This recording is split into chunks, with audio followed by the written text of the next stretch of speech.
Okay. Today's Q&A is about international travel, and the question was, this is the first time I'm traveling out of the country, and I want to know if there's anything I need to know that relates to Kashrus. So, here in the United States and in Canada, we're used to supermarkets that are filled with foods that are certified with well-known, reputable, great hashgachas. And even regardless where we are, it could be the most remote area with no Jews around, there's always plenty of kosher food that we could eat, and it's a tremendous bracha for us. In most other parts of the world, aside from Eretz Yisrael, that's not the truth. That's not what happens. And in most places, the people who manufacture food have no interest in becoming certified, and they for sure have almost no interest in putting a kosher logo on the package. So that's not only true about the local products that they make, for their own market, but it's the same is true even if they're making a product that in America is a kosher brand and they're just packaging it there, or they're producing it there in Europe. Often those same products the product that has a logo here in the United States doesn't have a logo, is not kosher, or doesn't, and for sure doesn't have a logo there in other countries. And even such things like Coca-Cola, that's every place. Just because it's certified in the United States does not mean that it's necessarily certified every place else in the world. So before you travel to some other country, you have to find out which foods will be available there with hashgacha, and then bring other foods with you so that you'll have what to eat while you're traveling. Another point is that before you go to this other country, you should speak to your local vad to find out which hashgachas in that country are reliable, because those hashgachas, aside that they may actually certify food or restaurants that you want to eat in, they also can help you in finding out information that you need to know while you're in that country. What can I eat, or what's available, or where should I look, etc. Information that can help you. Now, related to all these points that I made until now is that because there are so few certified items in many of these other countries, other than the United States and Canada, a lot of Jewish people will rely on a list of which items they could eat, which is to say is the local rabbanim will put together a list and say these items are okay, even though they don't have a kosher logo on top of them. In many cases, those are based on assumptions or secondhand information, and not necessarily based on a certification. And the rabbis are making decisions. Those lists and of which things is approved might be a perfectly acceptable, correct judgment by those rabbis for their constituents who don't have the luxury that we have of having food with hashgacha all over the place.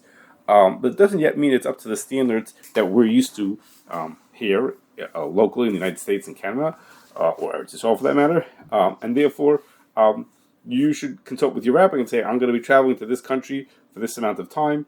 Is it okay for me to rely, or how much should I rely on the list of products that they have there, which for the local people may be perfectly acceptable, but may not be up to what I'm used to when I'm at home. Okay, and two other things worth mentioning is that the first is that which fruits and vegetables need to be checked for, get infested by bugs, very much depends on the climate, the way foods are stored, the way foods are packaged, and things like that. And those things vary very much from one place to another. It affects which things have bugs in the first place, and for that matter, which method is good for cleaning an item. So the local rabbis are the ones who usually have the best handle on what's right for their location, and they could give you direction on what's correct in that country, which may not be the same as what you're used to back at home. The second thing is the permissibility of chalav stam in the United States is based on a lot of assumptions of legal requirements in the United States, the way our society, the way people respect the law of the world, law of the land, how available it is to get non-kosher milk in the first place, and other things that might not necessarily be true in other countries. So if you're a person who drinks chalav stam at home, you should make sure that it's acceptable to drink the local milk that's also chalav stam in that country that you're going to be visiting. Now, a couple of little things that are relevant when you fly. First is it's very questionable. There's Shuvim Moshe about it. Questionable whether you could wash in Netilas Yadayim for bread or for davening in the airplane bathroom.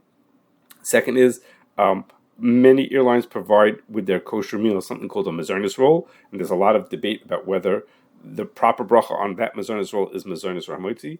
Third is sometimes the way the meals are staggered, a dairy meal might be served within 6 hours within 6 hours after a meat meal. So just pay attention to that. And the last is men cannot recite brachas or daven or learn Torah when they're within certain proximity of people, of exposed body parts. I mean, people who are not dressed appropriately, and sometimes that can be a concern when the person in the area around where you're sitting might not be dressed properly. So anyhow, in all these kind of things, as usual, it's worth it to speak to your rabbi before you travel, so you'll know how to handle these kind of issues when they should come up.